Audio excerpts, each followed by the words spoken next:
안녕하세요. 불만찬 기자들입니다. 자, 지난 주말 19라운드가 펼쳐졌습니다. 네. 이변도 있었고요. 순위 싸움도 또 한 번 요동쳤던 그런 라운드입니다. 빠르게 한 경기씩 들여다보도록 하겠습니다. 네. 먼저 금요일 펼쳐졌던 상주와 수원. 상주가 일단 승리하면서 상위 스플릿 확정지었고 수원은 네. 큰일 났습니다. 상주 급식소에서 인천과 수원에게 똑같이 베풀었습니다. 네, 상주에게 0점 줬잖아요. 너 오늘 못 먹어. 근데 그 다음에 수원한테 줄 수 있을 것 같은데 수원한테도 안 줬어.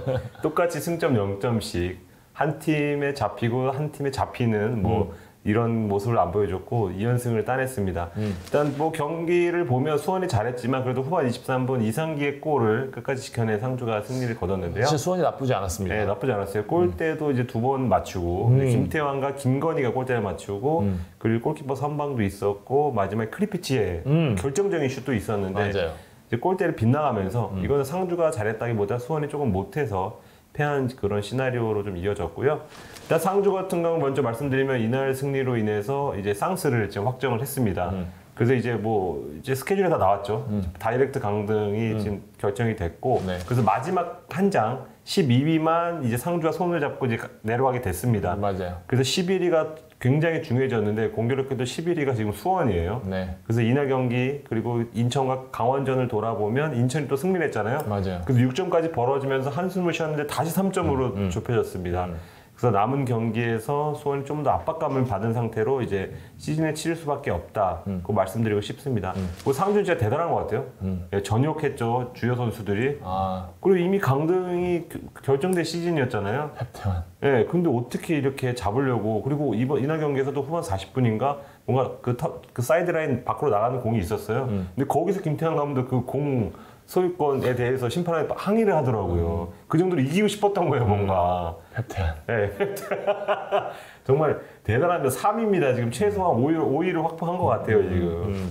반면에 수원은 부산전 승리를 이어가지 못하면서 좀 위기감이 고조됐다고 말씀드리고 싶습니다. 경기력은 확실히 근데 3백 전환하고는 좋아지고 있는 건 분명합니다. 네. 네, 그렇기 때문에 수원도 좀 지켜봐야 될 것 같습니다. 네. 이어진 성남과 전북전 이번 라운드 최대 이변 경기네요.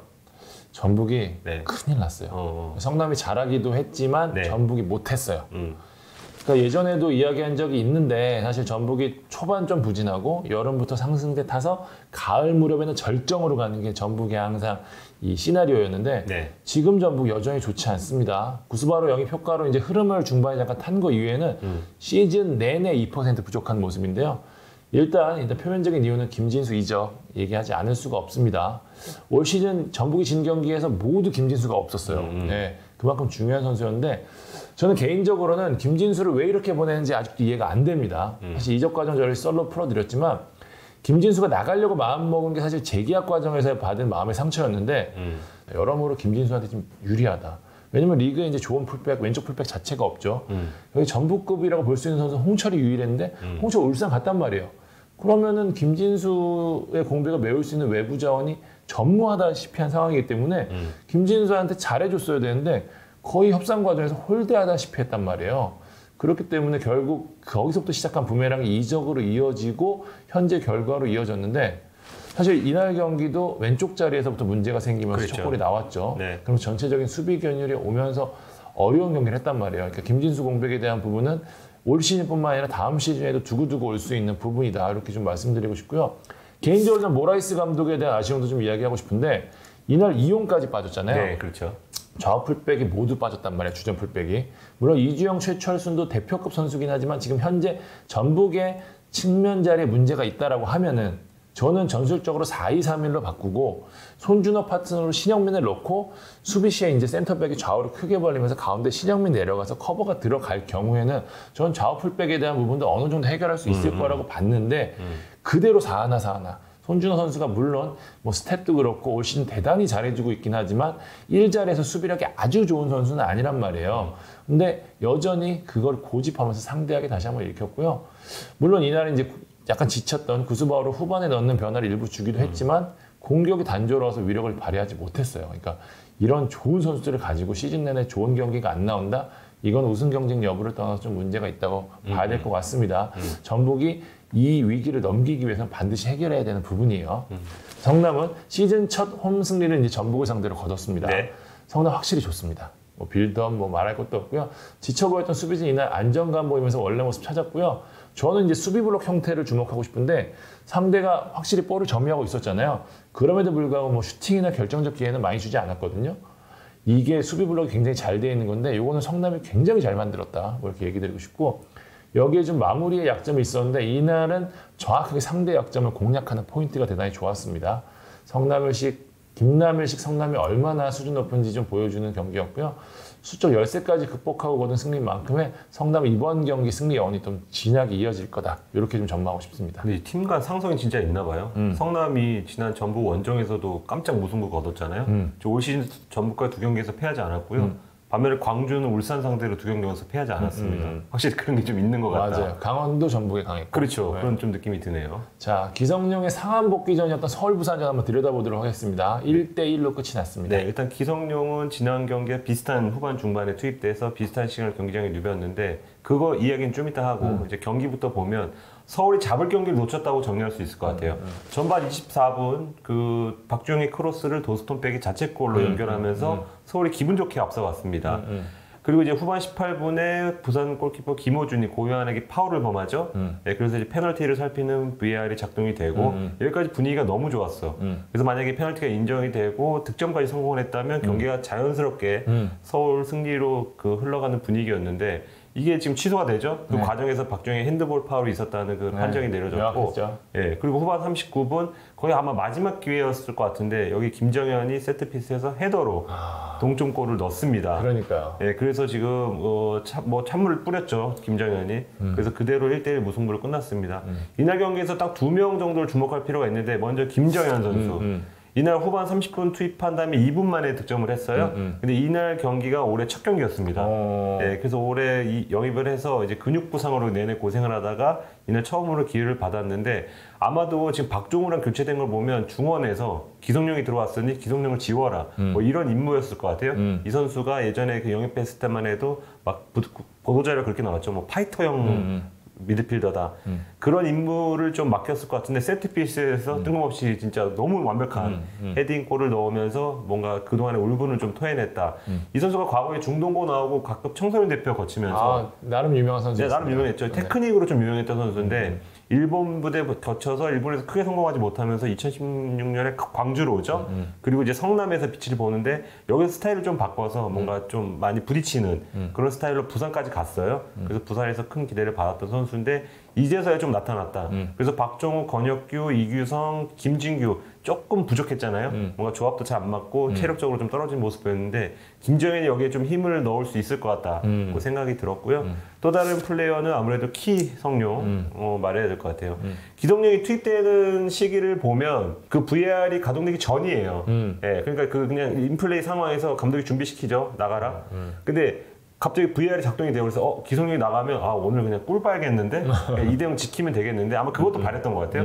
1대0을 지키기 위한 수로 수비형 미드필더 유일하게 수비 역할을 할 수 있는 김원식을 빼고 기성용을 투입했단 말이에요. 그거는 이제 김원식이 있어도 지킬 수 있지만 기성용과 주세종 패스라면 둘째 가름 서로 두 선수 그렇죠. 조합으로 지키려고 했던 것 같은데 이게 기성용이 들어오고 이제 갑자기 VAR이 취소가 되고 페널티가 취소가 되고 실점을 해버리고 그러니까 분위기가 이상해지는 거예요. 근데 갑자기 이제 수비형 미드필더 없으니까 계속해서 찬스를 내주거든요. 맞아요. 특히 이날 부산에서 이동준이 굉장히 좋았습니다. 이동준한테 계속해서 공간을 내주면서 불안불안하다 결국 실점까지 이어지고 결국은 주세종, 기성용 라인이 뭔가 이론적으로는 좋아 보이지만 크게 성공을 거두지 못했다. 김호영 감독 대행의 어떤 일종의 패착이라고도 볼 수 있는 그런 판단으로 보여요. 그래서 결론적으로 기성용의 상암 복귀전은 무승부, 그리고 K리그 복귀전은 지난 울산전에서 패배로 끝났잖아요. 그래서 아직까지는 기성용 효과가 결과로 이어지지 않고 있다. 지금 서울이 3경기 3연승 뒤에 지금 무패무, 3경기 연속 승리가 없거든요. 중요한 건 3경기에서 자책골 외에 필드골이 나오지 않고 있습니다. 이날 경기에서도 윤주태 빼고 박주영 투입하고 뭐 윤영선 넣고 좀 베테랑들 많이 투입했는데도 결과가 지금 안 나온 만큼 뭔가 다음 수원전 슈퍼매치에서 무조건 분위기 반전을 해야 되는 그런 서울이고요. 부산은 이제 수원에게 역전패 당한 그런 어떤 데미지를 이날 승점 1점으로 조금 어느 정도 회복했다고 할 수 있습니다. 제가 어제 수원 종합운동장에서 수원FC랑 전남 경기 취재 갔었는데 경기 전에 조덕재 감독 만났어요. 네네. 박 기자, 우리 못 이긴다며? 비겼어 이러더라고. 봤어? 아니 감독님들 많이 보시더라고요. 네, 죄송합니다. 근데 좀 악에 바치는 그런 분들도 계세요. 관계자들도. 네. 네. 다음 경기는 3위 싸움의 분수령이었던 포항 대구전. 포항이 웃었습니다. 포항이 잔인한 파워를 벗어났습니다. 9월에는 제자리를 찾는 손잡을 수 모습인데 없는 팀이야. 대구의 3대2 승리를 거두면서 2경기 연속 역전승에 성공했죠. 네. 분위기 반전에 성공했습니다. 3위 상주와의 승점 차도 3점으로 유지하면서 3위 싸움에 불씨를 다시 붙였는데요. 사실 전반은 대구 페이스였습니다. 네. 이날 세징야 오랜만에 풀피 세징야였어요. 와, 스피드 슈팅 네. 좋았을 때 세징야였는데요. 포항도 못하지는 않았는데 세징야가 워낙 절정이다 보니까 멀티골까지 넣었죠. 그러면서 전반 2대1 대구의 리드 속에 마무리됐는데 후반 들어 분위기 바뀝니다.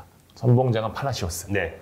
돌파가 좋았어요. 여기서 이제 왼쪽 뚫고 막 왔다 갔다 하니까 여기서 활력 차지니까 포항도 힘을 냈고요.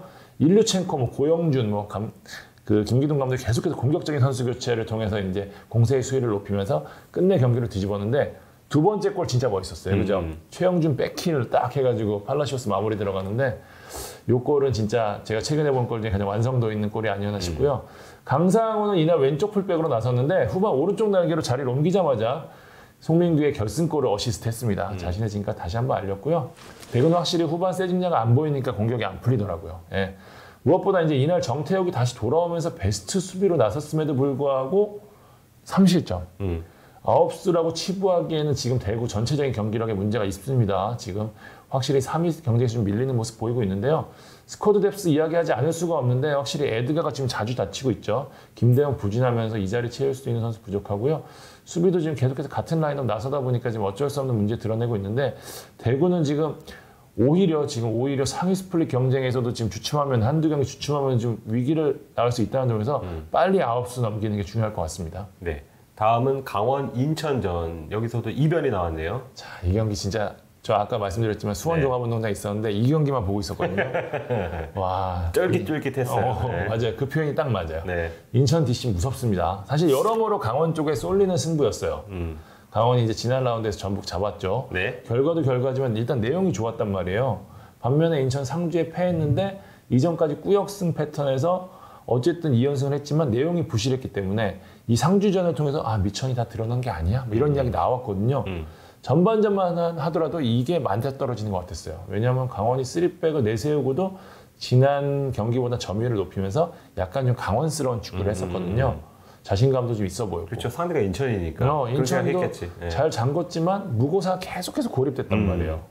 득점을 하더라도 한 골 쉽지 않겠다 이러고 보고 있었는데 후반 분위기가 바뀌었습니다. 진짜 인천의 DNA가 갑자기 폭발했는데 라커룸에서 뭘 한 거야? 그러니까요. 무고사 후반 6분 페널티킥 넣었죠. 네. 그 다음에 이제 13분 만에 해트트릭 성공시켰습니다. 그 헤더는 진짜 기가 막혔고요. 레반도프스키 놀이를 했네요. 맞아요. 네. 인천의 시즌 첫 멀티골 경기입니다. 네. 이게 인천에 얼마나 운이 따른 결과냐면 네. 원래 무고사는 지금 네이션스 리그를 치르고 있어야 된단 말이에요. 저 몬테네그로. 네. 근데 갑자기 피파에서 차출을 취소했죠. 그런 선수가 지금 한국에서 해트트릭을 한 거예요. 그러니까 인천에 지금 얼마만큼 기운이 따르고 있냐 이걸 볼 수 있는 대목이고요. 이게 해트트릭 한 다음에 또 흐름이 묘해졌습니다. 갑자기 오반석이 걷어내려는 보니 김지현 맞고 들어가고 4부 있다 이호인이 헤더로 또 골을 넣은 거예요. 저희 이제 조성 감독 끝나고 통화를 했는데 이때 큰일 났다. 강원이 또 극장 많이 펼치잖아요. 그쵸. 야 이거 쉽지 않겠다라고 갑자기 생각하는데 후반 30분이었죠. 조재환이 갑자기 딱 접어갔어. 노마크야. 다 맞차는 거. 잘하잖아요, 감차. 와, 근데 이게 빗나가더라고요. 야, 이러면서 흐름이 잠잠해졌는데 아마 인천 팬들 입장에서는 아마 그 한국과 나이지리아 2010년 남아공 월드컵 때 야쿠브가 놓친 거. 물론 훨씬 어려운 슈팅이긴 하지만 네. 이게 안 들어가면서 안도의 한숨을 쉬었을 거예요. 네, 어쨌든 이제 인천 남은 경기 잘 지켰고요. 귀중한 승점 챙겼습니다. 저 오반석 선수 좀 칭찬하고 싶은데요. 네. 킥미스가 있기는 했지만 후반 강원 파상공세 막아낼 때 보면은 몸날려서 막는 거 거의 다 오반석이었고 오른쪽 돌파 계속해서 들어오는데 커버 플레이 적절히 잘 들어갔거든요. 확실히 클래스가 있는 수비수다 이렇게 말씀드리고 싶고 말씀하신 대로 인천 이날 승리로 수원과의 승점차 3점으로 줄였고요. 최근 4경기 3승 1패입니다. 승점 9점을 땄어요. 그러니까요. 강등 싸움의 맛집은 어디? 인천이다. 예. 강원은 확실히 좀 임치민의 공백이 느껴졌습니다. 그 무고사한테 연속해서 골을 먹었을 때 확실히 중앙에서 이 잡아주는 선수가 없더라고요. 그러면서 흔들렸고요. 막판 공세에서 마무리를 못한 게 아쉽지만 와 저는 뭐 인천 입장에서 경기를 봐서 그런지 모르겠는데 네. 조재환 선수 진짜 무섭더라고요. 잘해. 이 선수는 네. 진짜 잘한다. 경기를 확실히 올라온 모습이기 때문에 저는 강원이 이날 뭐 패배에 대한 충격이 있긴 하겠지만 6위 싸움 강원이 계속해서 주도할 수도 있겠다라는 생각이 좀 들었습니다. 네.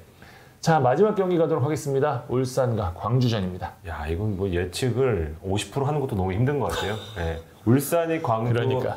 상대로 승점 1점만 따낼지 누가 알았겠습니까? 근데 그런 일이 일어났습니다. 이번 라운드에서는 결과적으로 울산과 전북이 모두 승리하지 못했는데요.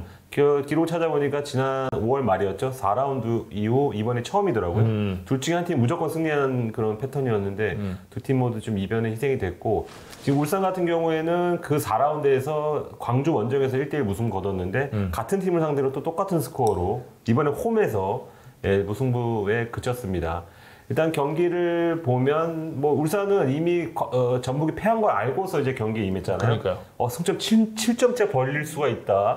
두 경기 차인데 그러면. 네, 그럼 진짜 전북전에서 우리 우승 끝낼 수도 있다고 생각했을 정도의 어떤 그런 좋은 분위기였을 텐데 그 초반에 그 광주에게 실점을 하죠. 22분 만에 엄원상의 크로스를 윌리안이 헤더로 받아 넣으면서 둘 다 잘해. 잘합니다. 선제골을 넣었고요. 이 김도훈 감독이 좀 로테이션의 맛을 좀 들려서 여러 가지 로테이션을 쓰고 있는데 이날은 경기가 조금 안 풀렸어요. 그래서 전반 막판에 이상원을 빼고 22세인 그리고 이동경을 투입하면서 조금 변화를 줬습니다. 그리고 여기서 끝날 울산이 아니죠. 그래서 후반 13분 만에 빠르게 김태형 크로스를 주니어가 헤더로 넣으면서 경기를 원점으로 돌려요. 이런 흐름이면 울산이 뭐 한두 골 더 넣고 뭐 주니어 멀티골하고 뒤집을 수가 있어요. 또 상황상 후반 25분에 윌리안이 김태환의 허벅지 뒷부분을 걷어차죠 그냥. 경합 과정에서 감정이 상한 것 같은데 어쨌거나 잘못된 플레이를 하면서 다이렉트 퇴장을 당합니다. 수적 열세 있죠. 홈이죠. 그리고 벤치에 비온 존슨도 투입했죠. 이근호도 있죠. 정훈성도 있죠. 그런 상황이면 울산이 무조건 추가골을 넣어야 되는 상황으로 보였어요. 슈팅 수도 보세요. 22개, 유효슛 12개, 코너킥 8대1, 점유율 62%. 근데도 골을 결국 못 넣습니다. 마지막에 전 선택이 좀 아쉬운 게 정훈성 선수가 지난 서울전에서 후반 막판에 투입돼서 골 넣었잖아요. 속도가 워낙 좋은 선수. 네, 속도가 좋았고 또 할아버지를 위한 세리머니도 하면서 팬들도 좀 감동을 시켰는데 이 선수도 좀 두근두근 했겠죠. 내가 나가서 차이를 만들어야 되겠다. 그리고 광주가 지금 윌리안도 퇴장당했고 엄원상도 지금 체력 떨어지면서 교체해줬단 말이에요. 그렇단 말은 측면에서 빠른 선수가 빠졌어요. 그러면 정훈성이 좀 더 적극적으로 활동할 수 있는 무대인데 여기서 이제 김동훈 감독이 이근호를 투입을 합니다. 그래서 이근호가 짧은 시간 동안 활약할 수 있는 그런 선수는 유형이 아니다 보니까 크게 좀 차이를 만드는데 실패를 했고 결과적으로는 주니어가 이제 MOM을 받았지만 저는 윤평국이 이 경기 MOM입니다. 이거는 제가 기사도 썼는데 굉장히 안타까워요. 골런 선수 주고 골키퍼가 받으면 무조건 무실점인데 선방을 아무리 해도 소용이 없어. 그렇죠. 윤평국이 7개 선방했어요. 근데도 이제 한 골 넣은 선수가 MOM 받았는데 지난 4월 맞대결에서도 그때는 이진영이 MOM 받았거든요. 광주 골키퍼들이 평소에는 굉장히 좀 불안한 편인데 울산만 만나면 갑자기 야심 모드로 변해서 팀의 귀중한 승점을 안겨주는 패턴을 보이고 있네요. 그리고 광주는 이 경기 무승부를 거두면서 6경기 연속 무패. 와, 대단합니다. 보세요. 강원, 무슨 포항, 서울, 울산 지금 다 못 이기고 있어요. 광주를. 그래서 지금 고춧가루가 지금 맛을 들였어요. 고춧가루 뿌리는 재미 들었는데 다음 상대 전북입니다. 전북이 지금 약간 떡락하는 분위기잖아요. 지금 떡상하는 광주에게 이변을 허용할 가능성이 조금 더 높아졌다. 울산전을 보면서 그렇게 생각됩니다. 그냥 이렇게 뿌리질 않아. 들이붓지. 네. 그리고 전북 입장에서도 반드시 광주를 잡아야 되는 그런 상황이고요. 그리고 울산 입장에서도 좀 아쉽지만 그래도 승점차가 4점에서 5점으로 늘어났다는 거. 최근 들어 가장 많이 벌어진 수치입니다. 그렇죠. 5점이면 꽤 벌어진 거예요. 네, 그렇다 보니까 울산도 아주 최악은 아니다. 전북 정도의 좌절할 정도는 아니다라고 정리하고 싶네요. 지금까지 숨가 쁘게 19라운드 리뷰해봤습니다. 네. 금요일 업로드되는 20라운드 프리뷰도 많은 기대 부탁드리겠습니다. 네, 지금까지 볼만치 않은 기자들이었습니다. 감사합니다.